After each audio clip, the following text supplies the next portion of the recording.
Foxley to Cologne, to Lit Cologne. Thank you for spending some time with me today talking about your book, Munkel Trog. It's about the smallest giant in the world. Where did you meet him? Well, I wanted to write something based on Märchen, we call it fairy stories in English, but they often don't have fairies in. I'm not in touch with small children, so I can't really write the sort of book that talks about family life today. Mm-hmm. So I have to write something imaginative and fantastic. And I really like fairy stories. I like the sense of history that there is in fairy stories. And I thought about all the characters that you get in fairy stories, like elves and goblins, because I wanted to make it a funny book, because children in this sort of age particularly like funny books, I thought giants were the characters I could have the most fun with, so I chose giants.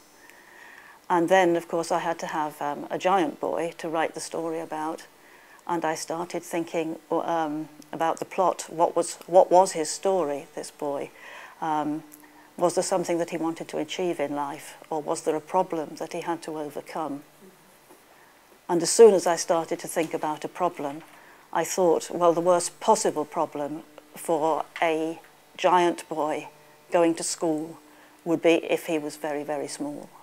Munkel has one characteristic which isn't valued at all by the giants.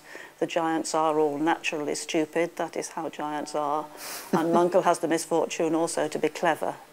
But of course this will come to help him later on in the story.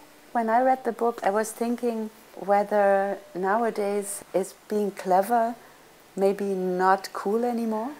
I'm not sure that it ever was very cool, but certainly now, certainly in England, in some schools, it is definitely the culture to not appear to be doing any work.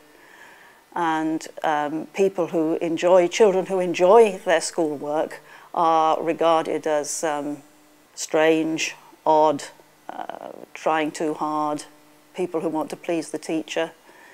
There's a lack of understanding possibly from some children for just having knowledge for knowledge's sake, which some of us used to enjoy. I was lucky in that I was put, at the age of 11, I was put into a class of very clever children, so that I didn't sort of experience that too much. He has a very strange, unusual, I would say, friend. It's a dragon. It's called Snarg. Yes, it doesn't start out as his friend at all. The giants keep dragons to protect them from the smallings whom they're afraid of, and they learn how to look after dragons in school. But Munkel's younger brother, who is very careless, has forgotten to clip the wings of the dragon that he looks after, and it manages to fly away. So Munkel's brother is in terrible trouble and is expelled from school because of this. And quite by chance, when Munkel has been out trying to find out what the smallings look like, he comes across this dragon on the way home. And because Munkel is full of kindness and sympathy, which the other giants aren't, he is able to form a relationship with the dragon, which is quite unlike the relationship any other giants have with their dragons. And so it becomes a sort of friendship.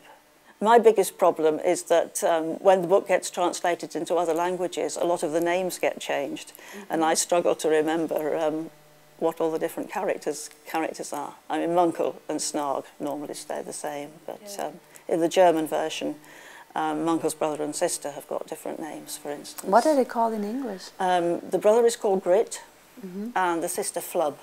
And you understand German? Oh yes, yes. It's the only translation I've got that I can really understand. In fact, I understood it well enough to find some mistakes in the. Oh really? Oh, that's amazing. How come you speak German? I studied German many years ago. They always say you should never try to teach through a book, that a child will immediately see if a book has a message.